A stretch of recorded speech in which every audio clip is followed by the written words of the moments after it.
Potraga za Deda Mrazom. Zaleđeno jezero. Pred njima je jezero, sivo i ledno. Jeza ih hvata.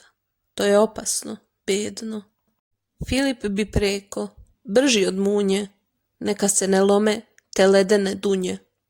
Ema ga zaustavi. Čekaj, brate, stani. Prvo probaj štapom. U ledenu vodu ne upadni. Polako, svi stoje u krug. Sigurnost je prva, opreznost im je drug. Pouka dana. Kada opasnost vreba, ne budi brzoplet. Prvo razmisli, tad pusti svoj let.